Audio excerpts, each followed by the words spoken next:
안녕하세요. 방금 소개받은 이화대 양희동입니다.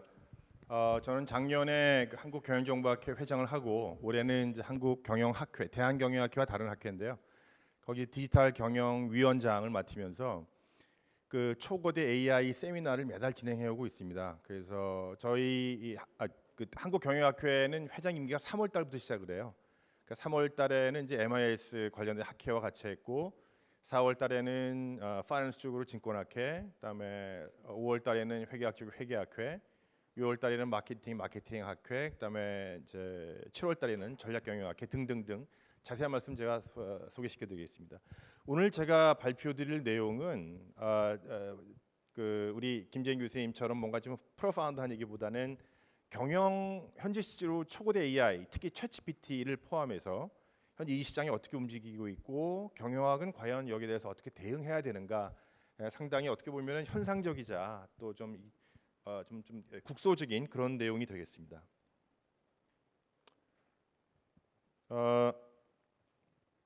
저 자료가 너무 많아갖고요, 다 할 수는 없고 부분 저 시계를 보면서 말씀드리도록 하겠습니다. 자, 우리가 그 챗GPT를 여기는 뭐 챗GPT만 나와 있습니다만은 초고대 AI, 초고대란 말이 무엇인가는 좀 더 말씀드리겠습니다. 이 AI도 왜 신경 써야 되느냐?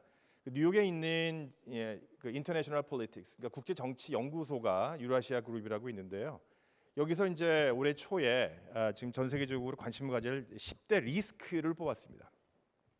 그러니까 이 연구소의 주 연구 대상은 현재 국제 정치 시장에서 어떤 리스크가 존재하느냐를 이제 공부를 하는데, 그 중에 뭐 1, 2등 여러분 아실 거고 3등으로 이 챗GPT를 뽑았는데요. 그 주요 원인이 뭐냐면 디스럽션이라는 거예요. 디스럽션이라는 얘기는 뭐냐면 기존에 있는 구조가 흔들린다는 거죠.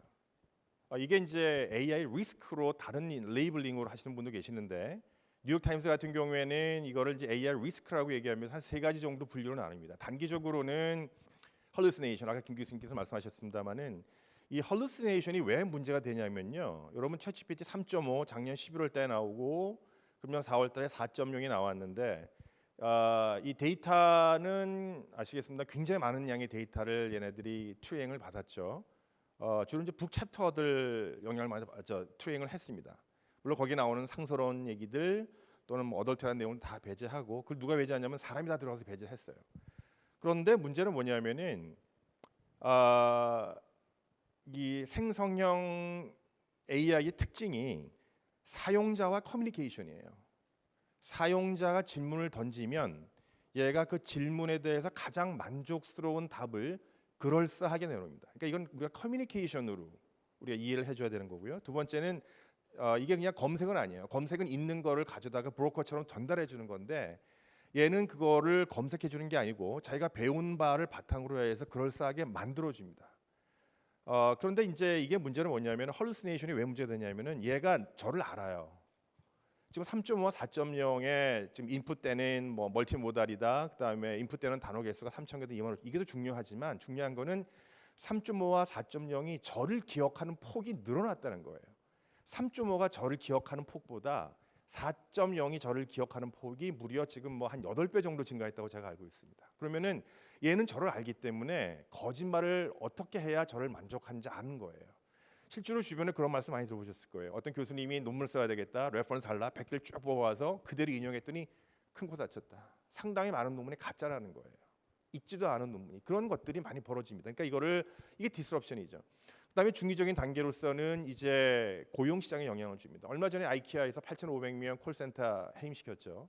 이 사람들을 어떻게 쓸 거냐라는 게 기업 입장에서 굉장히 큰 과제입니다. 이제 그 같은 것들 미리 고민을 하자라는 게 제 원래 세미나의 주 취지예요. 그러니까 챗GPT, 초고대 AI, 나는 뭐 인사 관리하니까 나하고 막 관계 없어. 나 마케팅 관계, 이런 얘기가 아니라는 얘기입니다. 굉장히 즉 우리가 존재하는 이유는 우리가 어떤 문제를 해결하고 있는 건데요. 우리가 해결하고 있는 문제에 이 얘네들이 가만 놔두질 않아요. 어떻게 해서든지 우리에게 영향을 주게 돼 있습니다. 그 디스럽션을 이건 이제 위협이라기보다는 하나 우리에게 경종이 되고 있다고 생각을 하는데요. 그래서 이제 이런 움직임을, 이런 운동을 제가 매달마다 하고 있고, 8월 달에는 퍼블릭 서비스, 9월 달에 인사관리, 10월 달에는 매뉴팩처링, 11월 달에는 지역균형 발전에 관련돼 갖고 지방자치단체와 같이 할 겁니다. 여기에는 이제 클리 들어가는 기관도 같이 하게 될 거고요. 초고대 AI 또는 AI 시장이 포춘에서 이게 지금 시장 예측이 매달마다 나오는데 매달마다 커져요. 지금 2023년서부터 30년까지 여러분 시장 성장이 연 21% 되는 성장이 있습니까? 있기도 해요. 전체 시장은 이거보다 더 큽니다. 한 35% 성장할 거라고 얘기하고 있는데요. 30년 되게 되면은 시장 규모가 얼마냐면 2,603조 원 됩니다. 이 숫자가 얼마나 크냐라고 하는 거를 우리 이해하기 위해서 밑에 제가 좀 달아놨는데요. 현 자동차 시장이 2,300조 원 정도 돼요. 우리나라 수출 제1 종목인 반도체가 700조 원 정도 됩니다. 여러분 아마 럭셔리 시장 아마 여기 저는 능력이 없어서 안 되지만 좋아해요. 럭셔리 시장이 얼마 정도 됐냐게 되면 얼마 정도 될 것 같으세요? 럭셔리. 여기 지금 조선이 252조, TV 113조 정도 되는데요. 럭셔리 시장이 전 세계적으로 약 430조 정도 됩니다. 한국은 럭셔리 시장에서 하나도 돈을 못 벌고 있어요. 반면에 반도체 시장에서 엄청난 돈을 많이 벌고 있죠. 그래봤자 700조입니다. 그러니까 지금 이 얘기는 무슨 말이냐면은 2030년도에 AI 시장은 우리 생활 곳곳에 관련이 될 거예요. 지금 전기 자동차 시장이 35% 성장해서 약 한 3,500조 된다 그러는데요. 지금 제가 보기에는 지금의 자동차까지는 안 가더라도 적어도 소프트웨어 시장이나 반도체 정도는 우리 생활에 굉장히 밀집하게 와 있을 겁니다. 자, 그러면은 우리가 AI의 영향권을 벗어날래야 벗어날 수가 없는 환경이다라고 하는 거를 우리가 이해할 필요가 있고요. AI가 뭐 어떤 종류가 있다라고 하는 거 여러분 뭐 저보다는 인터넷에서 많이 보시면 될 겁니다. 서베이를 보도록 하죠. 자, 그러면 이렇게 GPT가 나왔는데 외국에서는 지금 여기에 대해서 어떻게 반응을 하고 있을까? 딜로이트에서 비슷한 얘기입니다. 딜로이트가 있고 라이터라고 하는 기술 전문 연구 매거진이 있고 포춘이 있는데 한마디로 말씀드린다면 아직은 미국의 기업들은 AI에 대해서 다소 조심스럽다, 회의스럽다. 가장 큰 이유가 보안이에요. 여러분 아마 지금 여기서 대표적으로 그런 얘기가 나오는데요. 기업들 고객을 올려다가 올린다는 얘기는 뭐냐면 이제 좀 고호 버전 가게 되면 많은 양의 데이터 올릴 수 있거든요. 그래서 내가 어떤 고객을 타겟을 해야 되는지 이 고객에 내가 무엇을 가지고 접근해야 될지를 자문을 구하고 싶은 거예요. 챗GPT에다. 근데 문제는 뭐냐면 이렇게 데이터를 하다 보면은 그게 오픈 AI의 서버에 가는데 이게 보안이 담보가 안 돼요. 그렇죠? 그래서 지금 실제로 많은 은행들, 특히 은행 금융기관들 돈 많은 VIP 고객이 있는데 느닷없이 이 사람 신용이 노출될 수가 있습니다. 그거 보장 못해요. 그래서 그것 때문에 의외로 많은 기업들이 챗GPT를 사용을 금지하고 있습니다. 미국의 CEO들 제일 관심 가지고 있는 AI는 뭐냐게 되면은 우리가 빅데이터로 지금까지 알고 있던 미래에 대한 예측이에요. 자, SNS가 있어요. 여러분 아마 그 앨런 머스크가 트위터 인수한 거에 대해서 걔가 왜 그걸 인수했을까? 왜 인수했겠어요? 데이터 때문에 인수했을 거예요. 거기에 있는 어마어마한 데이터를 가지고 얘가 무슨 비즈니스 아마 꾸미고 있을 겁니다. 그런데 지금 실제로 미국의 CEO들은 거기에 관심이 있지. 어떤 컨텐츠를 제너레이셔 뭐 어떻게 제너레이할지 제가 좀 더 말씀드리겠습니다만 예를 들면 마케팅의 어떤 뭐 여러 가지 타이틀을 만들어내고 뭐 이런 것들은 아직은 굉장히 조심스러웠다는 얘기입니다. 그리고 산업별로 보게 되면 역시 IT 많이 쓰고 있고요. 특히 금융이 상당히 많이 쓰고 있습니다. 금융이 왜 많이 쓰고 있을까요? 금융에 소위 말해서 여러 가지 어저께 제가 이제 그 파이낸스 하시는 교수님하고 얘기를 나눴었는데 거기 지금 계란 경제학이 이제 별 의미가 없어진 것 같다는 거예요. 왜냐면은 여기서는 실제 데이터를 가지고 데이터가 변수 개수가 몇 개냐게 되면 파라미터 개수가 지금 거의 1조 개 가까이 됩니다. 인간의 두뇌가 한 100조 정도 된다는 거거든요. 작년 11월 달에 나왔을 때 1,750억 개 정도 됐었는데 금년 3월 달에 이게 지금 정확히는 모릅니다만은 5천억 개에서 1조 정도 파라미터 들어간다. 파라미터라고 하는 거는 뭐냐면은 하나의 특정한 기능을 할 수 있는 모듈이에요. 얘는 0하고 1만 생산해내는데 예를 들면 기계가 어떤 번호판을 읽을 때 각각 주어진 영향이 있어요. 0이라는 숫자를 보세요. 0이라는 숫자를 우리가 예를 들면 4조각으로 나누게 되면 왼쪽에 아크가 하나 있죠. 그러니까 이 모듈 하나는 왼쪽에 아크가 있느냐 없느냐를 판단하는 모듈 하나 있다고 치죠. 그죠? 그다음에 오른쪽에 아크, 왼쪽에 아크, 밑에 아크 이렇게 4개가 하는 모듈이 불이 짝짝짝짝 들어오게 되면 얘는 0이라고 뒤에 다음 레이어에서 판단해 주는 겁니다. 그 원리로 멀티 레이어가 쭉 진행되는데 멀티 레이어가 있으면 그게 딥러닝이죠. 그 기술이 세상에 언제 나왔느냐? 2006년도에 나왔어요. 그리고 알파고가 이세돌이 2016년입니다. 지금 10년 사이에 어마어마한 기술이 되어 있고 지금 2023년도에 챗GPT가 나왔는데 변수가 인간의 두뇌가 가지고 있는 뉴런 역할을 해주는 파라미터가 1조 개 있다는 겁니다. 그러니까 이게 물론 AI 종류가 우리가 알고 있는 무슨 뭐 아이언맨 같은 스트롱 AI를 만들기 아직 지금 그게 한 유치원 정도 수준 된다잖아요. 근데 weak AI 특정 기능을 할 수 있는 이 weak AI는 상당히 기술이 많이 발전돼 있습니다. 거기에 여러 가지 유형이 있지만 그것들은 제가 좀 나중에 기회가 되면 말씀드리도록 하고요. 어쨌든 지금 챗GPT에서 상당히 사람들이 조심스럽다 이런 얘기입니다. 그리고 재무, 파이낸스에서 많이 쓰이고 있는데 그 이유는 여러 가지 그 변수를 집어넣어 갖고 데이터를 돌려 갖고 지금 앞으로 경제가 어떻게 바뀔지, 내가 어떤 종목을 개발해야 될지를 연구를 하고 있습니다. 근데 이게 우리가 알고 있는 대형주가 아니고요. 숨어 있는 지금 이머징하는 스타트업들이 어떤 기업이 유명하다라는 걸 얘가 예측을 해주는 거예요. 거기까지는 사실 지금 애널리스트들이 그 돈 비싼 애널리스트들이 거기까지 공부하기 상당히 어렵거든요. 그래서 지금 그거는 많이 쓰고 있지만 커머셜 뱅킹 같은 경우는 어렵습니다. 커머셜 뱅킹은 뭔가요? 우리 은행에 돈 많은 저축할 수 있는 사람들 내가 찾아야 되는데 그러면은 여러 가지 그 고액의 데이터를 지금 갖다가 액세스를 하고 돌리고 해야 되는 건 조심스럽습니다. 그 EU에 지금 뭐 AI 액트가 지난 6월 14일에 통과가 됐죠. 약 620명의 투표들 중에 80.5% 통과가 됐습니다. 거기에 가장 주의하고 있는 게 뭐냐면은 개인 정보 보호. 여러분 GDPR 다 아시죠? 만약에 내가 어떤 데이터를 쓰게 되면은 내가 어떤 데이터를 썼다는 걸 공표를 해야 됩니다. 여러분의 데이터가 거기 썼는지 안 썼는지 여러분이 확인할 수 있게 하는 거예요. 수 들어갈 거고요. 거기 IP 엄청나게 많은 소송이 벌어질 겁니다. 이 얘기를 드리는 이유는 AI 발전이 그렇게 녹록하지 않다는 거예요. 우리가 AI 그러니까 여기 비용을 지금 얘기 안 하고 있는데요. 하드웨어 비용도 있지만 제가 보기엔 그거보다 더 큰 게 소송 비용이 엄청나게 많이 들어갈 거예요. 이제 내 데이터 갖다 썼느냐, 내 그림 갖다 썼느냐, 내 음악 갖다 썼느냐 엄청나게 많은 소송이 벌어질 겁니다. 이거 다 지금 미리미리 준비를 해야 되는데 물론 유럽이 그렇게 그 AI 액트로 대항하는 이유는 단순히 뭐겠어요? 미국이 밀리기 때문이죠. 만약에 그걸 위반하게 되면 그 기업은 매출액의 6%, 지금 GDPR이 매출액의 4%를 벌금으로 내야 되는데 얘는 6%를 내야 돼요. 한번 두드려 맞으면 굉장히 결정적인 타격이 있게 됩니다. 어떤 그 같은 리스크들이 좀 존재하고 있습니다. AI 국가 경쟁력은 뭐 여러 가지 기관이 발표하는데요. 제가 이걸 굳이 오늘 말씀드리는 이유는 이 매니지먼트에 관한 함의성이 있기 때문입니다. 토토스 인텔리전스라고 영국에 나와 있는 그 리서치 그 매거진인데요. 여기 보시게 되면은 21년도보다 22년 작년 연말 현재로 한국의 랭킹이 두 개가 떨어졌어요. 이스라엘과 싱가포르 가운데 들어가 있습니다. 그런데 한국의 이 평가 기준을 보게 되면 스토리는 간단해요. 사람을 못 그리기 때문에 리서치가 안 되고 정부가 규제가 많기 때문에 스타트업들에 대한 투자가 안 일어나고 있다는 거예요. 스토리는 간단합니다. 근데 한국이 7위 정도를 유지하는 이유는 또 간단합니다. 정부가 이니셔티브를 지고 열심히 하고 있고 한국의 인프라가 좋고 가장 중요한 거 한국의 기업들이 경쟁력이 대단하다는 거예요. 여러분 이상하지 않아요? 사람은 없어서 논문이나 특허나 안 나오는데 어떻게 기업들이 디벨롭먼트를 할까요? 이 차이 우리가 어떻게 해석을 해야 될까요? 한국이 가지고 있는 국제적인 네트워킹입니다. 그래서 여기 싱가포르 같은 거 보세요. 한국이 얼마나 더 개방이 돼야 되고 더 많은 개방적인 노력이 중요하다는 걸 우리가 잘 알 수가 있죠.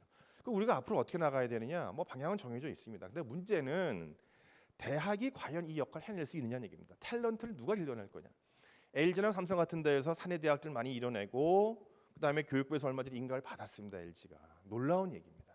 저는 그 얘기를 듣는 순간 무슨 생각이 들었냐면 교육부가 대학을 포기했구나.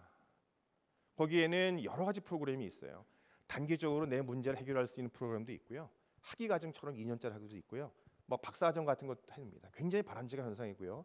아마 그 프로그램에 강의 나가시는 교수님들은 여기 김재인 교수님이나 보다 더 펀더멘탈, 프로파운드한 인사이트를 줄 수 있는 사람들이 나가는 거지. 어떤 현상적인 문제를 해결할 수 있는 기술적인 분들은 아마 그쪽에 찾지 않을 거예요. 기술은 기업이 빠릅니다. 그리고 여기 지금 더 좀 얘기하고 싶은 거는 캐나다가 4등인데요. 아마 캐나다가 AIR 4등이야. 뭐 굉장히 이거 어마어마한 국가입니다. 근데 이 7개 국가 중에 한국과 제일 비슷한 모델이 제가 보기엔 캐나다예요. 캐나다는 정부 중심으로 굉장히 일을 많이 하고 있습니다. 그리고 미국은 당연히 제일 반대예요. 미국이 정부에서 AI 투자하는 거 보게 되면 한국보다 더 떨어지고 있어요. 규제 한국보다 더 떨어지고 있어요. 지금 정치 노름 때문에 규제 같지 않은 규제를 많이 만들고 있기 때문이죠. 중국은 거꾸로입니다. 그런데 중국은 민간 부분도 잘하고 있어요. 자, 이런 인사이트를 이제 우리가 나가면은 여러 가지 함의성이 있죠. 그래서 초거대 AI는 뭐냐? 한마디로 말씀드린다면 변수가 어마어마하게 많은 겁니다. 변수가 아까 말씀드린 1조 가까이 돼 있죠. 그런데 AI의 성능이 이 변수 갖고 파라미터 갖고만 결정되지 않아요. 파라미터가 뭔지는 제가 말씀드렸습니다. 그 위에 뭐가 필요합니까? 트랜스포머, 아까 김재인 교수님 잠깐 말씀드렸습니다만은 트랜스포머가 지금 이 알고리즘 중에 하나인데 이게 대세죠. 트랜스포머를 바꿔준다는 거예요. 뭘 바꿔줄까요? 사람들이 쓰는 말 이런 같은 것들을 기계가 이해할 수 있는 숫자로 바꿔줘야 되죠. 그리고 숫자가 이해하는 숫자를 사람 말로 바꿔줘야 되는데 이거를 얘가 어마어마하게 많은 양의 책을 공부를 해서 얘가 질문이 들어오면 질문에 맞는 답을 확률 근거로 답을 만들어줍니다. 근데 그 확률 근거로 답을 만들어주기 때문에 하나의 문장이 나오질 않아요. 여러 개의 문장이 나옵니다. 아버지 가방에 들어가신다, 아버지가 방에 들어가신다, 띄어쓰기 어떻게 쓰든 간에 얘는 잘 이해를 합니다. 왜냐하면 책에는 아버지 가방에 들어가신다가 잘 없거든요. 그런 표현이 많다면 아버지 가방에 들어가는 문장도 나올 수 있을 거예요. 철저하게 학습인데 더 중요한 거는 얘가 기계 학습만으로 끝나지는 않아요. 사실은 거기에 답을 만들어주면 인간이 랭킹을 매겨서 다시 재교육을 시킵니다. 그래서 어마어마하게 많은 인간 노동이 들어가 있어요. 이게 비용적으로 합리화가 되질 않습니다. 그래서 이 챗GPT를 만드는 오픈 AI는 지금 어마어마하게 적자예요. 벌어들이는 돈의 몇 배를 적자를 하고 있는데 회사 가치는 벌어들이는 돈의 100배가 넘습니다. 아이러니죠. 전통적인 경영학 관점이 보게 되면 이 회사는 망해야 되는데 마이크로소프트가 여기 10조를 투자했고 자기네 빙에다 갖다 붙였습니다.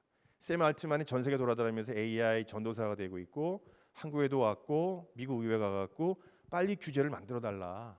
그래야 우리 기업들 적응할 거 아니냐라고 얘기하고 있습니다.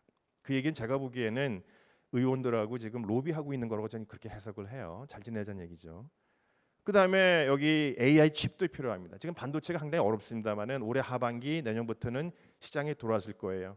엔비디아 올해 들어와서 주가가 2배 이상 올랐습니다. 뭐 TSMC, 삼성 다 지금 여러분 알다시피 생산량을 감축하고 있지만 조만간 아마 활성화가 올 겁니다. 더 중요한 거는 특정 데이터를 기반한 챗GPT가 우후죽순 쏟아질 거라는 거예요. 이제 큰 기업들은 자기의 데이터를 기반해서 자기가 스스로 챗GPT를 만들어낼 겁니다. 이거는 제가 가장 관심을 가지는 거는 바로 네 번째 부분이에요. 그러니까 데이터, 컴퓨팅 파워, 알고리즘, 파라미터가 다 한꺼번에 컴바인돼 갖고 AI 성능을 결정짓는데 거기에 승부는 좀 어디에 나오느냐 네 번째 나온다고 생각을 합니다. 사실 소프트웨어는 지금 오픈 AI 같은 경우 다 오픈돼 있어요. 그러나 데이터는 오픈되기가 어려울 겁니다. 그 개인정보 문제도 있지만 이젠 경쟁력의 원동이에요. 블룸버그 GPT는 파라미터가 500억 개 작지만요. 데이터가 자기네 가지고 있는 금융 데이터 가지고 씁니다. 한국의 데이터들도 자기 데이터 가지고 쓸 거예요. 한국의 금융기관도 전 세계 금융기관들이 다 자기 데이터 갖고 GPT를 만듭니다. 데이터를 공유해서 업계 전체적인 GPT를 만들자. 여러분 같으면 만드시겠어요? 여러분들이 그런 데이터를 가지고 있으면 만드시겠어요? 개인적으로는 사회적인 웰페어로 보게 되면 바람직하지만 개인의 기업의 경쟁력으로 보게 되면 택도 없는 얘기 같아요. 저 같으면 그렇게 안 할 것 같아요. 오늘 어쨌든 추세가 그렇습니다. 의료 데이터를 기반한 의료 GPT, 법률 데이터 관련된 법률 GPT 얼마든지 만들어낼 수가 있죠. 지금 AI 반도체 시장이 좀 이렇고요. 그래서 뭐 이 얘기는 다 아실 겁니다. 저 GPT가 지금 뭐 변수가 얼마나 많이 있고 레이어가 뭐 96개예요. 지금 이 딥러닝이라는 시장이 불과 2006년서부터 지금 17년 전 얘기인데요. 얼마나 많이 발전했는지 뭐 잘 알 수가 있고 아까 김재인 교수님이 전반적인 말씀 주셨습니다. GPT는 Generative Pre-trained Transformer의 약자입니다. 간단히 말씀드리면 Generative는 만들어냅니다. 확률을 가지고 만들어냅니다. 그게 글, 동영상, 글, 사진 뭐 굉장히 다양하게 만들어낼 수 있어요. 다 확률 기반으로 만들어냅니다. Pre-trained 아까 말씀드렸습니다. 엄청나게 많은 양이 당연히 들어가 있지만 RLHF 인간의 노동이 들어가고 있기 때문에 현재로서는 경제의 가치가 많이 떨어집니다. 투자가 필요하다는 얘기죠. 트랜스포머 우리가 쓰고 있는 말들을 실제로 우리가 쓰고 있는 말 단어 수가 어떤 분 얘기는 12만 개, 15만 개 안에 폭이 제한이 돼 있대요. 무궁무진하지는 않아요. 그 안에 확률 구하는 거예요. 그러니까 전 세계 인구 수도 70억 한계가 있는 것처럼 우리가 실제로 구사하는 이 보캐블러리 숫자도 한계가 있습니다. 그 안에 확률 구하기 때문에 이제 이 정도 컴퓨팅 파워면은 얼마든지 계산할 수 있죠. 제가 재밌게 생각하는 거는 이 챗GPT를 만드는 오픈 AI가 어떻게 움직이냐는 얘기. 기술만 개발하지 않아요. 얘는 자기네 기술의 시장 가치를 위해서 에코시스템을 만들고 있는데요. 얘도 1,000억 원 정도 투자하고 있습니다. 여러분 1,000억 원은 그 우습죠. 우리나라 정부가 올해 그렇게 엄청나게 자랑하면서 스타트업 키우겠다고 디클레어한 금액이 3,800억 정도 됩니다. 여기는 한 개 기업이 1,000억 정도 투자하고 있어요. 발표된 것만. 그런데 여기서 어떤 분야로 지금 투자하고 있는가를 보게 되면 한 네 가지 정도로 제가 보니까 귀여되는 것 같아요. 첫 번째가 아까 저 AI 칩 말씀드렸죠. 하드웨어 소프트웨어. 두 번째가 컴퓨터 휴먼 인터페이스. 대표적으로 번역입니다. 이제 조만간 우리가 외국어를 배울 필요가 없을지도 몰라요. 우리가 알고 있는 전 세계 많은 외국어, 인도네시아, 뭐 이라크어, 이란어 같은 게 실질적으로 이걸 통해서 통역 가능할 겁니다. 세 번째가 개인 비서. 저 이메일 쓰고 있다가 얼마 전에 그런 일이 있었는데요. 미국의 서머 타임이 시작되는 걸 모르고 서머 타임 전에 시간을 하다가 아주 정말 큰일 날 뻔했어요. 이메일이 아마 AI가 들어가 있다면 그걸 저한테 커렉트 해줬을 텐데요. 이 시간으로 하면 안 된다라고. 네 번째는 프로페셔널 서비스입니다. 저는 이 네 번째 굉장히 관심이 많은데 저 네 번째는 기술적으로는 가능하겠지만 여러분 제도 같은 거 문제로 아마 좀 시간이 많이 걸릴 거예요. 한국에서는 예를 뱉더라도 그 젠더를 지금 알려 줍니다만은 젠더를 선택할 수가 없죠. 미국은 젠더를 선택할 수가 있습니다. 그 이유가 부모가 행복해야 가정이 행복하다는 철학이 있대요. 뭐 그 말 듣고 너무 소름 끼칠 정도로 멋있는 단어였어요. 저도 만약에 이렇게 미리 그 수용날을 만든다면 저도 젠더를 선택하고 싶었어요. 근데 그게 한국에서는 불법입니다. 뭐 어쨌든 이 얘기도 굉장히 할 게 많은데요. 그렇습니다. 그러니까 철학과 제도적인 기반이 동반되어야지 기술만의 AI로서는 AI가 한계가 있습니다. 구글, BERT, 바드 갖고 지금 하고 있죠. 유럽에서는 바드가 론칭이 아직 못 되고 있습니다. 개인정보 보호 때문에. 그러니까 이게 미국 기업들이 지금 쉽게 말한다면은 지금 막 이게 뭐 올망졸망하는 거예요. 유럽의 큰 시장이 미국 기업들 자꾸 이렇게 이런 식으로 이제 지금 견제하고 있으니까요. 마이크로소프트, 빙 여기 좀 들어가 있습니다. 여기 지금 뭐 하나 빠진 것 같죠? 오픈 AI 얘기했고 구글 얘기했고 마이크로소프트 얘기했는데 뭐 큰 IT 기업 하나 빠져 있습니다. 애플이 빠져 있잖아요. 애플이 빠져 있는데 애플은 당분간에 AI 들어갈 생각이 없습니다. 아직 AI가 머추하지가 않고 제도의 불확실성이 너무 커지고 개인정보 들어가 있거나 리스크가 존재하고 아직 수지 타산에 맞지 않는다. 긍정적인 면도 있고 부정적인 면이 있는데요. 부정적인 면은 애플이 옛날과 같은 엔터프리너십을 좀 잃어버렸구나라는 생각이 들고 또 긍정적인 면은 얘네들은 자기네 비즈니스를 지금 하드웨어 시장으로 국한하고 있는 것 같아요. 얼마 전에 오히려 뭐 구글 같은 거 나왔잖아요. 그런 걸 보게 되면 전략적인 방향을 어떤 일관되게 유지하고 있는 거 보게 되면 뭐 그럴듯하다 싶습니다. 그래서 우리가 어떤 질문을 던질 수 있느냐가 상당히 중요하죠. 답은 나오게 되니까요. 왜? 얘가 나를 만족시킬 수 아는 질문을 내가 던져야 되는 거예요. 그래서 여기 지금 보면은 그럼 어떤 질문을 던질까 가이드라인을 몇 개 제가 뽑아왔어요. 인터넷에 있어서. 근데 그중 재미있는 건 뭐냐면 구체적으로 질문 던지라는 거예요. 글자를 몇 글자 맞춰서. 그죠? 예를 들면 나의 관점. 내가 예를 들면 대통령이라면은 이런 식으로 컨텍스트 주면 컨텍스트 맞는 답이 나옵니다. 지금 이 좋은 질문들이 오히려 거래도 되고 있고요. 질문이 가짜니까 질문 자체를 만들어주는 오픈 프롬프트 마켓도 지금 앱도 만들어지고 있습니다. 지금 시간 다 됐기 때문에 그래서 이 경영의 각 분야에서 지금 어떠한 이슈들이 AI로 영향을 받을 것인가를 제가 한번 정리를 해봤습니다. 금융에서 그다음에 이제 여러 지금 기업들이 움직이고 있죠. 또 마케팅에서 이런 내용들이 여러분 다 이해할 수 있기 때문에 자료를 제가 다 보내드렸으니까요. 한번 보시면 이러이러한 이슈들이 그 경영의 각 분야, 마케팅, 재무관리, 회계 이런 분야에서 저런 걸 준비를 해야 되겠구나. 뭐 이런 이게 알 수가 있고요. 마지막으로 맥킨지에서 그래서 CEO들이 이러이러한 준비를 해라라고 가이드라인을 좀 준 게 있습니다. 이거 보시게 되면은 뭐 다 우리가 이해할 수 있는 거지만 중요한 거는 AI 위험에 대한 경고가 끊이질 않습니다. 그래서 맨 마지막 페이지에 현재 AI 위험에 대해서 또 AI 액트를 포함해서 제가 달아놨는데요. 샘 알트만도 인정을 했듯이 저는 개인적으로 물론 이 기술을 많이 활성화시켜야 되겠지만 규제라고 하는 걸 우리가 반드시 좀 나쁘게 볼 필요는 없어요. 왜냐하면 일종의 기업 입장에서 가이드라인이 될 수가 있거든요. 그러면 사회적으로 오히려 이렇게 좀 공감대를 얻고 하는 방향으로 나갈 수 있는 하나의 그 프레임이 될 수가 있다는 생각도 듭니다. 그래서 너무 여기에 대해서 배관시하지 마시고 좋은 규제가 될 수 있는 좋은 아이디어를 많이 주시기 바랍니다. 이상 마치겠습니다. 감사합니다.